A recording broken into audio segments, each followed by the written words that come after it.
Gazette du Togo, une vision sur l'actualité togolaise et sur le monde. Rodrigue Garego, correspondant de Canal K au Togo, comme annoncé, va répondre à nos questions dans cette deuxième partie de Actu 7. Rodrigue, bonjour. Oui, bonjour Jean-Marie. Je tiens à préciser que ce ne sera nullement ce qu'on appelle un cumul de fonctions, mais également à mon titre de correspondant, vous devez savoir que je suis le directeur adjoint de la Gazette du Togo. Voilà, je faisais économie tout simplement, sinon j'avais l'information depuis. Nous allons y aller avec le commentaire sur l'actualité. D'abord, Rodrigue, aviez-vous les informations issues de la rencontre entre la C14 et Nana Akufo-Addo jeudi dernier à Accra? Oui, vous savez, comme tout le monde l'a lu, je pense que la coalition s'est rendue dans la capitale ghanéenne pour rencontrer l'un des facilitateurs, le président ghanéen Nana Addo Dankwa Akufo-Addo, pour... vous savez, la répétition, elle est pédagogique pour réitérer encore les aspirations profondes du peuple quant à ce qui est selon attendu. Certains, c'est de la monotonie, enfin, c'est trop la répétition. Oui, ceux qui pensent que c'est de la répétition doivent savoir que quand on a faim, on n'a pas encore trouvé à manger, on ne peut pas s'asseoir et dormir sur les lauriers. Il faut continuer par crier qu'on a faim jusqu'à ce qu'on trouve à manger et qu'on soit rassasié. Et donc, je ne sais pas ce qu'ils mettent dans monotonie, mais ils doivent comprendre que c'est l'expression des aspirations profondes du peuple togolais que porte la coalition des 14 partis. Et donc, aller réitérer ces mêmes aspirations à ceux qui sont censés proposer une feuille de route le 31 juillet prochain pour sortir le Togo de la crise est très, très importante. Parce que, vous savez, généralement, c'est un peu comme les gens qui ont l'habitude de lire les romans ou de lire ceux qui ont l'habitude de lecture doivent comprendre que des fois, si on n'est pas trop concentré, il y a des lignes qui échappent, il y a des mots qui échappent, il y a la compréhension de certaines phrases qui échappent également. Et donc, à force de lire et relire, on finit par comprendre en profondeur ce que l'écrivain a bien sûr voulu glisser entre les lignes. Et donc, c'était une bonne démarche, que moi j'apprécie à sa juste valeur parce qu'il faut franchement prendre contact à tous les niveaux et pour, comment dirais-je, intensifier, je dirais, la voix des sans-voix et que cette voix puisse résonner dans toutes les oreilles afin que le 31 juillet, ce qui sera proposé ne soit pas de nature à plonger le pays dans le désespoir, dans le chaos, mais plutôt à le sortir de l'ornière. Quand on sait que cette visite arrive à quelques jours de ce sommet, est-ce que c'est pas parce que la C14 a déjà des échos, puisque Nana Akufo-Addo fait partie des facilitateurs, des échos de la décision de la CEDEAO le 31 prochain? Vous savez, on serait en train de lire sur les réseaux sociaux la coalition des 14 partis politiques dire par exemple que nous apprenons ceci, cela et d'autres, qu'on dirait peut-être qu'ils ont des échos. Mais des échos, tout le monde peut en avoir. Vous savez, aujourd'hui, tout le monde se prête à l'exercice de chantre de ce qui peut éventuellement être contenu dans cette feuille de route que nous ne connaissons pas jusqu'à présent. D'accord, qui ne sera d'ailleurs connue que le 31 juillet. Mais je pense que, comme on le dit, qui veut la paix prépare la guerre. C'est une façon de se préparer pour accueillir à sa juste valeur ce qui sera contenu dans cette feuille de route. Et vous avez suivi la coalition qui ne cesse de le répéter. Si ce qui sera proposé ne tient pas compte des aspirations profondes du peuple togolais, nous dirons merci à la CEDEAO de bien vouloir nous aider, mais il revient au peuple togolais de prendre ses responsabilités, de prendre ses destinées en main pour sauver ce pays. Le peuple souffre. Vous êtes sans savoir qu'aujourd'hui, j'ai du mal à comprendre que les gens sont en train d'assimiler ce qui se passe à une crise purement politique. Je dis que c'est non. La crise togolaise, elle est avant tout sociale. Aujourd'hui, qu'est-ce qui se passe? Les gens ne mangent pas bien. Les gens ont, comment dirais-je, des difficultés à manger proprement une seule fois par jour. Allez aussi voir ce que les gens mangent. Quand je dis manger proprement, ben, allez aussi voir ce que les gens ne dorment pas dans des toits décents. Les gens comment dire, sur le plan économique, le pays est paralysé parce que les pilleurs professionnels ont usurpé le droit de souveraineté sur le peuple et sont en train de faire à leur tête. Ils gèrent le pays comme une épicerie. Et s'il vous plaît, une personne intelligente ne peut même pas gérer son épicerie comme ça.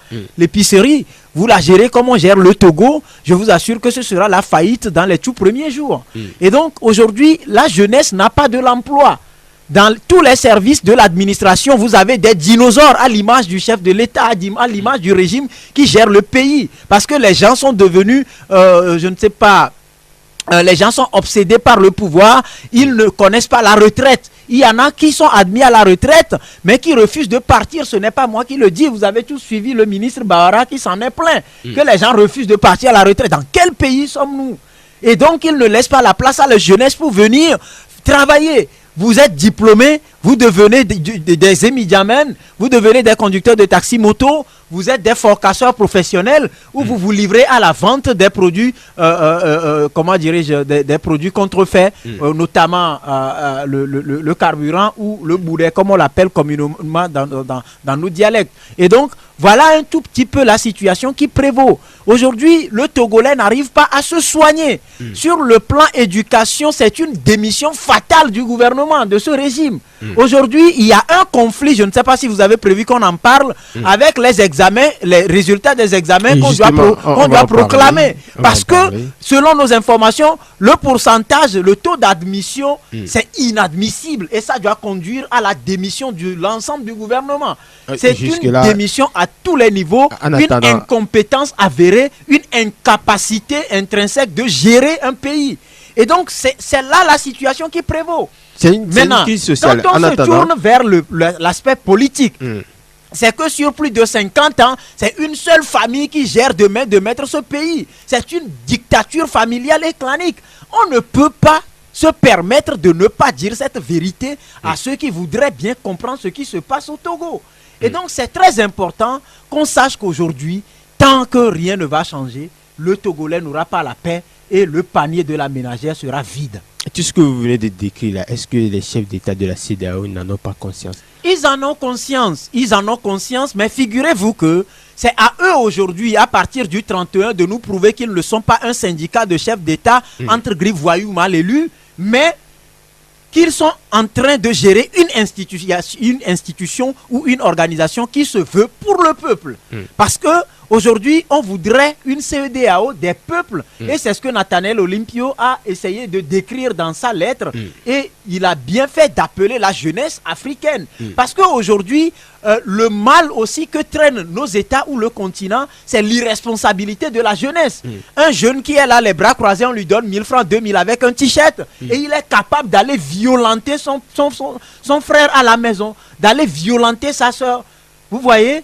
Et on apprend à mentir aux jeunes. Aujourd'hui, il y a une autre faculté qu'on développe. Ce n'est pas encore, je crois, on n'a pas encore trouvé un bâtiment pour ça à l'université de Lomé ou dans nos universités. Mais c'est le mensonge, la culture du mensonge. On gouverne par mensonge. À l'université de Lomé? Non, je dis on n'a pas encore trouvé un bâtiment pour inscrire vraiment ou ouvrir les portes à l'enseignement de cette faculté-là. Mais on ne peut pas se permettre une bassesse de ce niveau-là pour un pays qui aspire au développement. Donc c'est très important aujourd'hui qu'on dise la vérité. Parlant toujours de la CEDEAO, certains n'ont plus confiance en cette CEDEAO, certains font référence toujours à ce qui s'est passé en 2005. Est-ce qu'il faut encore tourner les regards vers cette CEDEAO, puisque c'est ce que la plupart des Togolais font actuellement? Tout le monde attend le 31 juillet. Si vous voyez celui qui vous a déjà blessé, vous êtes en difficulté, vous avez besoin d'aide. Celui qui vous a déjà blessé, c'est lui qui se dirige vers vous. Vous vous sentirez encore comment allez-vous vous comporter? Vous vous sentirez encore menacé. Voilà, vous allez paniquer. C'est ce qui arrive. Donc c'est à la CEDEAO aujourd'hui de nous dire que 2005 est différent de 2018.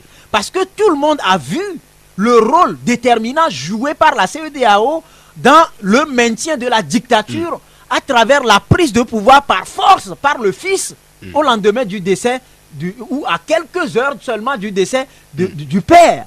Et on ne peut pas être dans une démocratie et se comporter tel.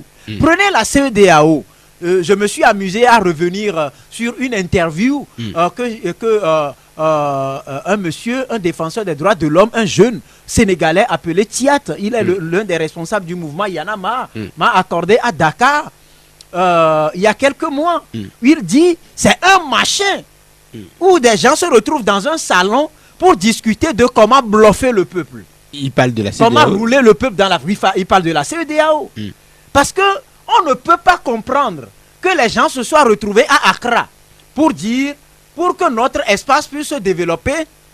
nous devons adopter un principe qui nous permette de limiter le mandat à 2 dans tous les États membres et que sur les 15 États, 13 aient accepté seulement le refus de 2 et empêché cette CEDEAO-là. Vous pensez que c'est une complicité? Mais qu'est-ce que vous voulez? C'est pour ça que je dis qu'il revient à la CEDEAO aujourd'hui de nous dire que nous avons changé de comportement. Est-ce que la CEDEAO de 2005 aurait changé en 2018? C'est possible. Est-ce que ce n'est pas la même CEDEAO? C'est possible parce que en dehors du Togo, la plupart des pays dont les chefs d'État étaient là en 2005 pour cautionner cette forfaiture de Faure Gnassingbé et puis aussi de l'armée togolaise ont dû changer.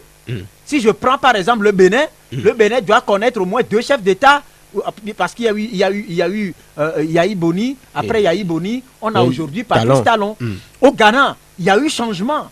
Et au Burkina Faso, il y a eu changement parce que c'est Roch Christian Kaboré qui est là aujourd'hui après la chute du tout-puissant Blaise Compaoré. Et il va avoir changement. Il va avoir peut-être changement au Mali. Dans les autres pays, il y a eu changement.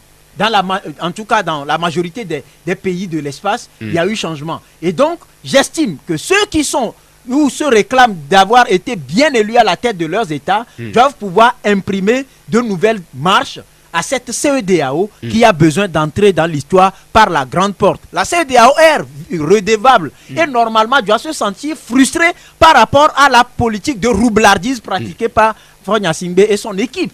Puisque quand vous prenez l'engagement devant des chefs d'État en 2006 à travers l'accord politique global et vous dites nous allons opérer les réformes pour donner chance à notre pays de sortir de l'ornière et que vous placardez cet accord politique. Il y a eu des CPDC rénovés, il y a eu des dialogues Togo Télécom 1, Togo Télécom 2, il y a eu des discussions sous l'égide de l'ECDI, les évêques du Togo ont également travaillé pour que les gens puissent se comprendre et jusque-là, aucun iota n'est mis en exécution pour prouver la bonne foi de ce régime. Et quand vous faites face à un tel régime et vous voulez vous comporter en syndicat pour sauver un syndiqué, vous frustrez tout un peuple. Et frustrer le peuple togolais aujourd'hui, c'est frustrer les peuples de l'espace CEDEAO et les conséquences seront fatales dans tous les pays.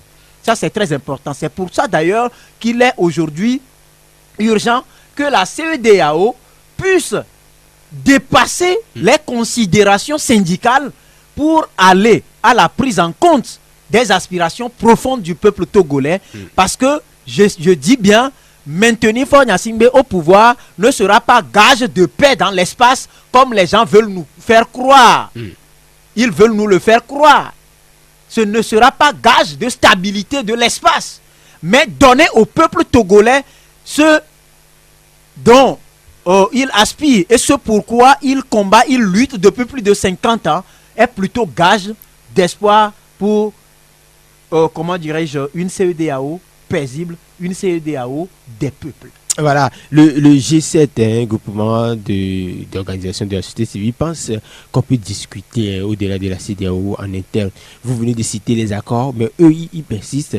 Les Togolais peuvent toujours s'entendre. La question, c'est de se demander pourquoi sommes-nous arrivés là. Aujourd'hui, il y a ce qu'on appelle manque de confiance. Pourquoi on n'arrive pas à appliquer les décisions issues de ces accords? Voilà, de retour en studio avec quelques soucis qui nous bloquaient dans le développement dans Actu7. Nous étions sur le G7 qui pense qu'il faut discuter toujours en interne malgré l'échec de multiples dialogues au Togo. Rodrigue était en plein développement sur le sujet. Oui, je dis bien que ceux qui pensent que les Togolais peuvent se parler doivent se demander d'abord pourquoi nous sommes arrivés là. Il y a une méfiance qui est établie, c'est un constat établi et ça on ne peut pas le dénier. On ne peut pas le nier plutôt, j'allais dire. Parce que nous sommes au 27e dialogue, s'il vous plaît. Depuis les 22 engagements jusqu'au dialogue actuel, ça fait 27. Et si sur 27 dialogues, on n'a pas trouvé de solution à cette situation, à cette crise, c'est que quelque part, il y a une mauvaise foi. Et tout le monde connaît aujourd'hui d'où vient la mauvaise foi. La mauvaise foi vient de ce régime qui fait feu de tout bois pour conserver le pouvoir malgré son incapacité, son incompétence à bien gérer les affaires. Et donc, on ne peut pas aujourd'hui sincèrement proposer aux gens, non, discutez entre vous. Je vous assure, si vous êtes en famille, votre père décède et il a laissé des biens, vous avez du mal à vous entendre. S'il n'y a pas un testament, vous êtes obligé de faire recours, par exemple, à une troisième entité, à une troisième personne ou à un troisième groupe qui va venir vous aider à concilier vos positions. C'est ce qu'il faut aujourd'hui. Si à l'interne, on ne peut pas discuter. Prenez même la faiblesse de la CEDEAO, je le dis sans langue de bois, justement, dans la gestion de cette crise. Cette même CEDEAO qui avait longtemps recommandé à travers sa cour de justice à la libération de Pacha Gnassingbé accusé. Est-ce que c'est fait? C'est la grande question. Cette même cour de la CEDEAO qui a ordonné à ce qu'on puisse abandonner toutes les charges contre l'ancien ministre Pascal Akousoulelou Bodiona dans l'affaire l'affaire montée de toutes pièces dites d'escroquerie internationale. Est-ce que c'est fait jusqu'à non? Le monsieur est toujours persécuté. Alors, cette même cour qui avait difficilement pu parvenir au dédommagement des 9 députés de l'ANC renvoyés à l'époque, vous vous souvenez? Alors, si cette cour de la CEDEAO qui depuis le 19 février demande à ce régime libérer les otages, on ne libère pas les otages, mais on en rajoute à chaque occasion. On libère quelques gouttes. Cette même CEDEAO qui demande depuis le 19 février lever l'état de siège sur les villes assiégées.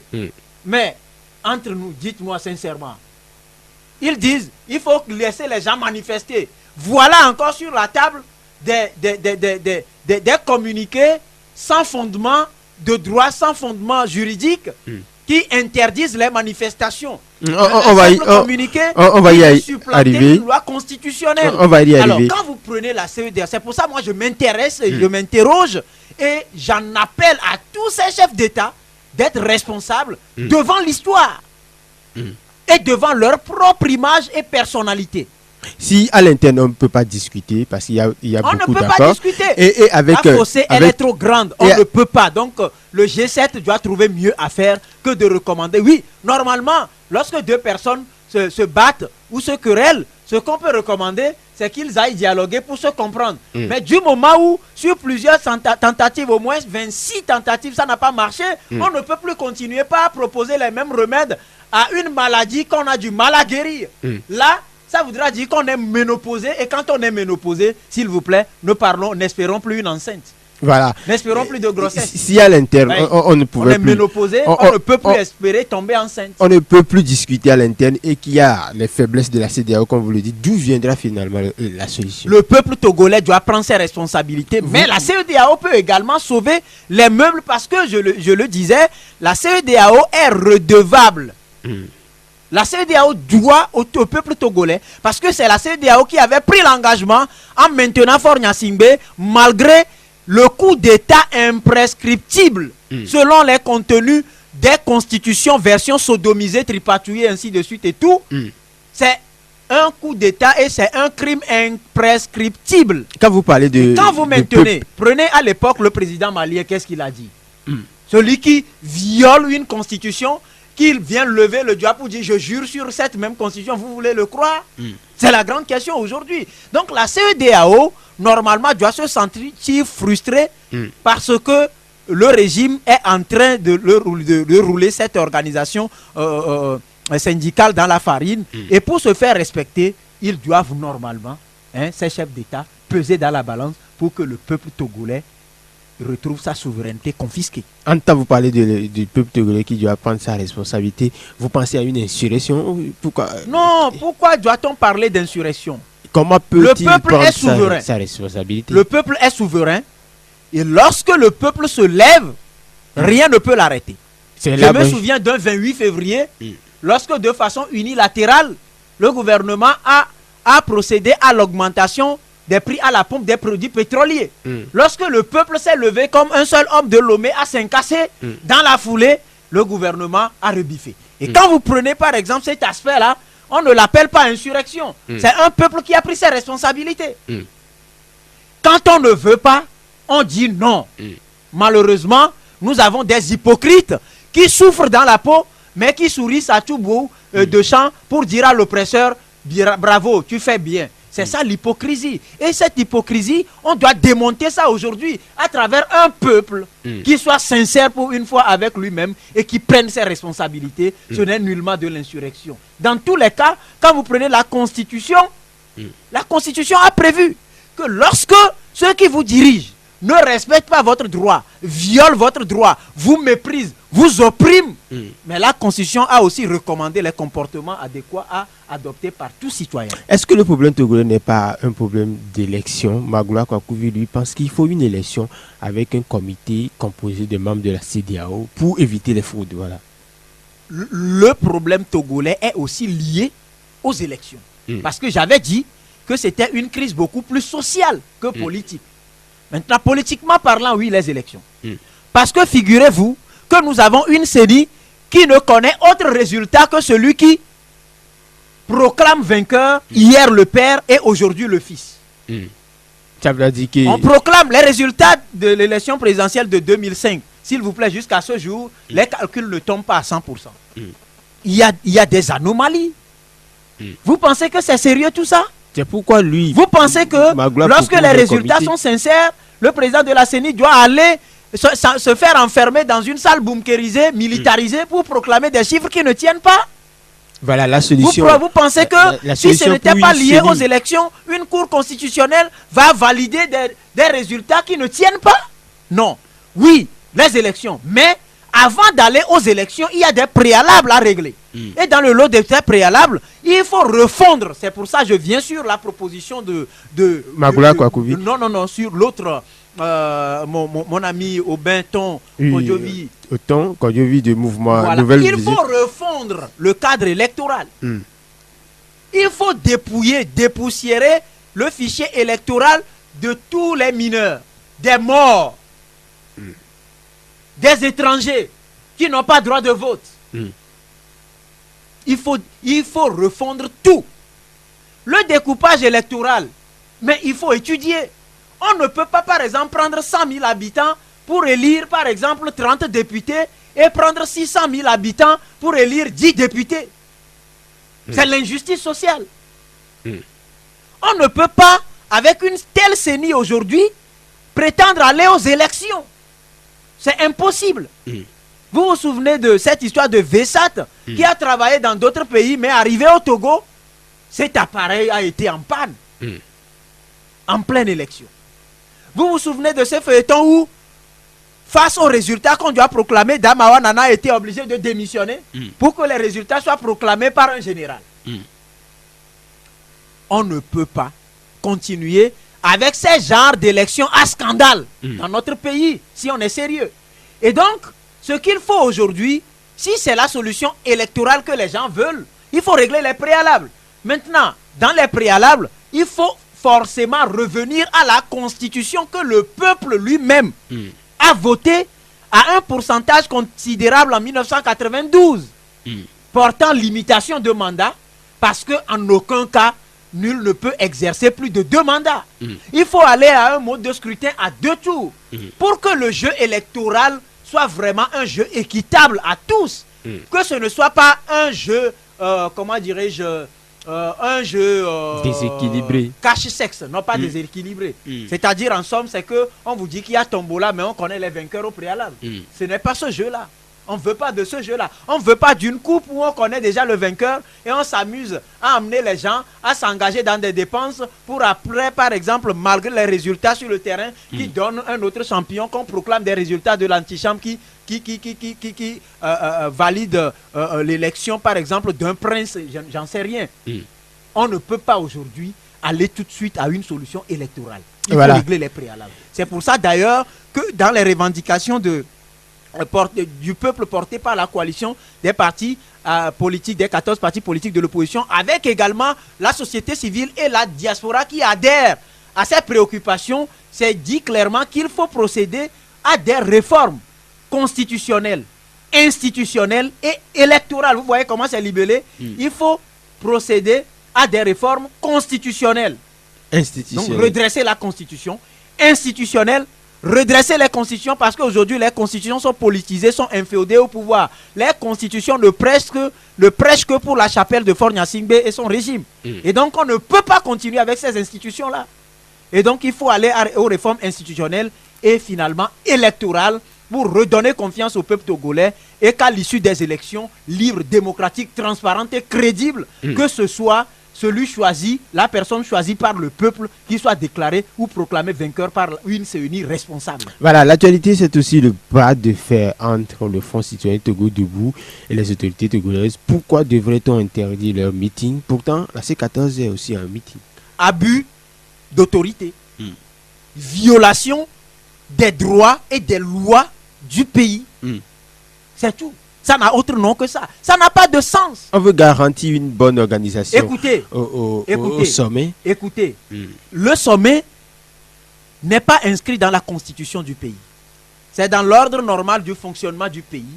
Ça ne va pas empêcher les citoyens d'exécuter leur habitude de vie. C'est un peu comme si on nous dit à cause, par exemple, de ce sommet, le personnel de Radio Mokpokpo ne peut pas aller en grève. C'est du non-sens. C'est de l'absurdité. Non, dans ce sens, enfin, dans le cas actuel, c'est une période qui a été délimitée par le ministère. Attends, ça vient combien de fois tous les ans? Non. Est-ce que ça vient tous les ans? Non. Non, c'est l'incompétence du ministère de la Sécurité qui affiche une incapacité d'assurer la sécurité de ces sommets-là et aussi la sécurité des mouvements du peuple. Mais est-ce que le Togo est le seul pays qui va abriter pour la première fois un sommet? Non. Je me souviens bien, en Afrique du Sud, il y a eu un sommet de G20. On parle avec souvent... les chefs d'État, pas les moindres du monde. Mais les Sud-Africains ont manifesté. On n'a pas empêché les Sud-Africains de manifester pour privilégier les sommets. Vous voulez tenir vos sommets, tenez votre sommet. Mais permettez au peuple d'exprimer son ras-le-bol. En même temps, l'Union pour la République implore la grâce et la bénédiction de Dieu pour le bon déroulement des 3 sommets que notre pays accueille les 30 et 31 juillet. Une prière musulmane a donné le ton des offices religieux vendredi à la mosquée. Vous savez comment on appelle ça? Non. Ça s'appelle aussi manifestation. Prenez le dictionnaire et cherchez. C'est juste une prière. Non. Vous vous souvenez que le Front citoyen Togo debout a voulu organiser une messe œcuménique dans ce pays, on a refusé? Sous prétexte qu'on ne peut que les principes établis pour la réussite du dialogue interdisent qu'on tienne des manifestations. Oui. Quand vous faites référence à la signification de ce qu'on appelle manifestation, vous comprenez que ça aussi c'est manifestation. Ici c'est pour la bonne organisation. Je rejoins le Front citoyen Togo debout à travers ce que le professeur David Ekodossé a dit. C'est une politique de 2 poids 2 mesures. Et puis figurez-vous que le courrier introduit par le Front citoyen Togo debout à la municipalité pour organiser son meeting, mais ils n'ont pas interdit dans un premier temps. Ils ont dit nous prenons acte, mais pour des raisons que même connaissent, nous vous prions de tenir votre meeting à Bekondiadi. Et les gens disent ok, nous prenons acte, nous adhérons à votre proposition, et ils ont engagé des dépenses pour que ce meeting soit délocalisé du lieu préalablement établi par les organisateurs pour sa tenue sur un lieu choisi ou imposé par la municipalité. Et le vendredi, au-delà même de l'heure de clôture des services, c'est-à-dire au-delà de 17h, un courrier tombe pour interdire sur des arguments fallacieux ce meeting-là.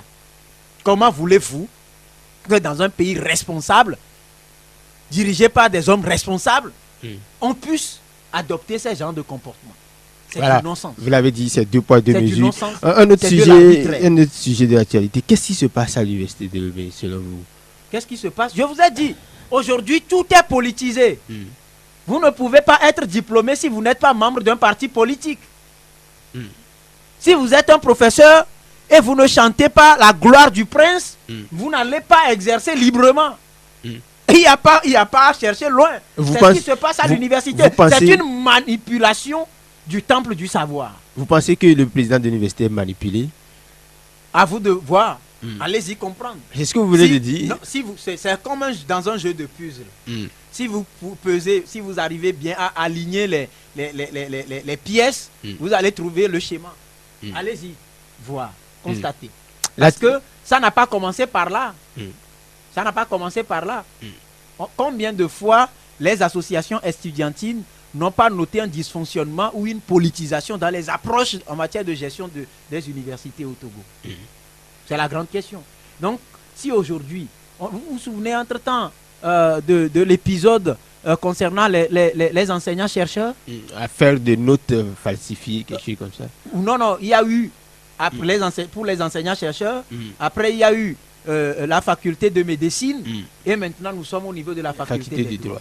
Donc allez-y comprendre. Le poisson pourri par la tête, et je vous dis, quand la tête est pourrie, c'est tout le corps qui est malade. Voilà, autre sujet de l'actualité, 26 ans après, on se souvient toujours de Tavio Amourin.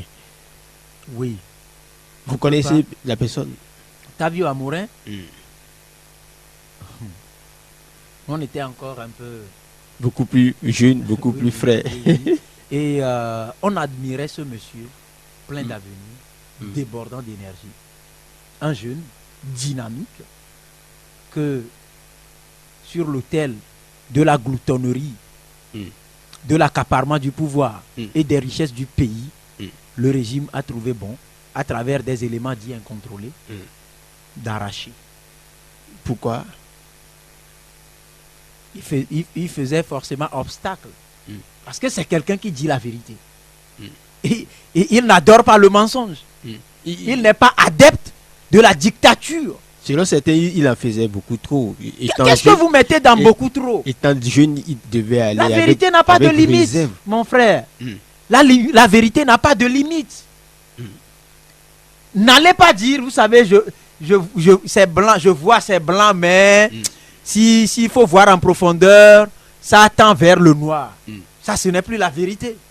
Les vérités à demi-teinte, le monsieur n'est pas adepte de ça. C'est tout son péché, c'est tout son mal. Et puis, ce n'est pas quelqu'un qui applaudit lorsqu'on viole les droits de l'homme. C'est quelqu'un qui pense que le peuple togolais doit être un peuple souverain. C'est quelqu'un qui pense que le Togo doit être un État démocratique. C'est quelqu'un qui pense qu'on doit donner la chance à la jeunesse togolaise de s'exprimer. Et voilà. Paix à son âme. C'est le moins qu'on puisse dire aujourd'hui, paix à son âme. Et voilà le sujet, vous voulez en parler. Nous sommes là pour en parler. Les résultats du BPC traînent. Pourquoi selon vous? Ah oui. Dans nos communautés, on nous dit quand votre femme traîne trop dans la douche ou dans les toilettes, ça n'arrange que vous-même. Mais ici, dans le cas d'espèce, ça n'arrange personne. Ça arrange les conspirateurs. Vous savez, selon tous les enseignants, tous les professeurs s'accordent à dire que l'année est chaotique. Et à travers même les épreuves proposées, vous devez comprendre, à partir du CEPD, avec ces épreuves truffées de fautes, et dénudées de toute logique. Erreur de foi, parfois. Non, arrêtez. Moi, je ne parle pas de juillet qu'on a écrit à la place de juillet. Ce n'est pas de ça que je parle. Je parle de logique. Et quand vous lisez d'ailleurs ces épreuves, vous comprenez que sur le plan intellectuel, le Togo a démissionné. On veut fabriquer des tarés. On veut fabriquer, entre griffes, ce que feu Mathieu Kérékou appelait hier des intellectuels tarés. Est-ce que c'est parce ces que résultats, les selon résultats nos sont informations, sont chaotiques, on ne va pas les proclamer? Et comme d'habitude, on va les proclamer. Mais comme d'habitude, on va manipuler les chiffres, comme on le fait à la CENI par exemple. C'est l'habitude de la maison. On va manipuler les chiffres pour sortir un pourcentage qui va dire les enfants. Et puis on va envoyer comme ça des enfants qui ne le méritent pas en classe supérieure. Et les conséquences rattrapent toujours. Ça rattrape toujours. Moi, je m'inquiète d'ailleurs pour nos jeunes frères et nos enfants. Quel est leur niveau intellectuel aujourd'hui? Qu'est-ce qu'on les enseigne? Quand un ministre en charge de l'éducation se permet de dire, de rassurer les parents, on ne va pas demander aux enfants ce qu'ils n'ont pas étudié au cours de l'année. Vous oubliez que on peut avoir son BEPC au Togo et aller au lycée au Bénin. Vous allez être ridicule. Parce que vous n'avez pas de bagage, vous n'avez pas de base. Mais vous allez tenir par exemple le diplôme d'un pays, le Togo. Et ça, c'est traîner l'image du pays dans la boue. Parce que quand on vous délivre un diplôme que vous ne méritez pas, et vous allez dans un autre pays, On vous dit vous avez par exemple 18 de moyenne alors que vous avez 8 de moyenne ou 8,1.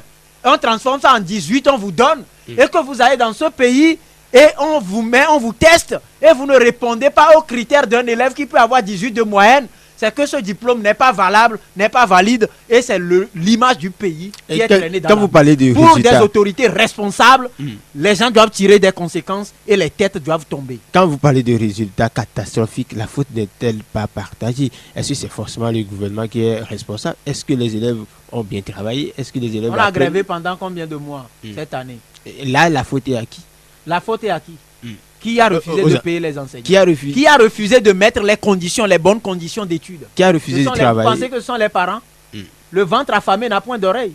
Vous, là où vous êtes, si on ne vous paye pas, vous pensez que vous allez parler dans ce micro-là avec joie? Il va arriver un moment où Je votre vais parler énergie, quand même. il va arriver un moment où votre énergie sera épuisée, vous n'allez plus parler. Oui, le ventre affamé n'a point d'oreille. Voilà. Ça c'est clair. Les enseignants n'ont pas demandé de la mer à boire. Et ils n'ont jamais demandé à M. Fogna Singbe de mettre de la mer dans sa propre poche pour payer leur salaire. Non. Les ressources du pays sont là et c'est avec ces ressources qu'on doit payer les enseignants. Il y a des subventions, des partenaires dans le système éducatif. Mais quand les gens s'amusent à faire le sport favori du régime, le pillage systématique des ressources, où est-ce qu'on va trouver de l'argent pour payer les enseignants? Allez voir le train de vie, par exemple, des ministres. Je me souviens bien quand François Hollande est arrivé en France, quand il a été élu, quand il a constaté qu'il y avait une crise économique, il a commencé par diviser son propre salaire avec une division également du salaire. Il a élargi l'opération sur ses ministres et sur d'autres directeurs généraux des sociétés françaises. Vous voulez que Fort en fasse autant? Voilà, peut-être nous allons finir par la tournée du ministre Gilbert Barra. Lui également était dans 4 capitales. On va finir par là. Peut-être que vous avez l'objectif de cette tournée aussi. Non, malheureusement, je ne suis pas dans le secret des dieux. Lui seul sait ce qu'il va raconter dans ces pays. Tout ce que je sais, c'est que à écouter le monsieur à tout bout de champ, je sais que c'est quelqu'un qui est réfractaire au changement. Et peut-être que c'est le même discours qu'il est en train de servir, ou peut-être donner des garanties à ceux qui voudraient bien l'écouter pour qu'on puisse maintenir le statu quo et maintenir ce régime dictatorial en place. Si c'est ça, je crois que c'est peine perdue. Parce que je ne vois pas ces chefs d'État de la CEDEAO accepter que nous puissions les dénoncer comme ça et qu'ils refusent de devenir responsables pour une fois dans leur vie et qu'ils entrent dans l'histoire par la grande porte. Donc, si sa tournée est de nature à permettre au peuple togolais d'être sauvé de cette dictature, je pense qu'il a bien fait. Mais si il a fait une tournée pour prêcher pour la chapelle de quelqu'un qui pense que le pouvoir est son patrimoine personnel, est un bien familial, un héritage familial, je pense que c'est peine perdue. Parce que vous pouvez beau cacher la flamme, mais quand ça va commencer par brûler, ça va se faire sentir et ça va se faire voir. Voilà, j'espère que c'est le mot de la fin pour Rudy Garrigou. Nous sommes arrivés à la fin de la T7. Merci d'avoir accepté notre invitation. Je ne peux que vous dire merci et remercier toute la population d'Afagnan et tous ceux qui prient pour nous tous les jours et qui nous permettent de sortir des pièges, des menaces, des intimidations, des poursuites. Que Dieu bénisse tous ceux qui prient pour nous. Et rassurez-vous, la vérité, nous sommes adeptes de cette vérité, nous la dirons au péril de notre vie. Mais nous ne mourrons pas, nous vivrons et nous verrons le changement. Voilà, que Dieu bénisse le Togo. Merci à toutes et à tous. Merci à Rudy Garrigou, correspondant de Canal K au Togo, directeur adjoint de la Gazette du Togo, il faut le préciser. Merci d'avoir accepté notre invitation. Merci à toutes et à tous. La Gazette du Togo, une vision sur l'actualité togolaise et sur le monde. Rejoignez-nous sur le www.lagazettedutogo.com ou sur nos comptes Facebook, Twitter et YouTube. Pour tout contact, écrivez à contact@lagazettedutogo.com ou appelez le 92 80 88 53. La Gazette du Togo, c'est l'information en continu.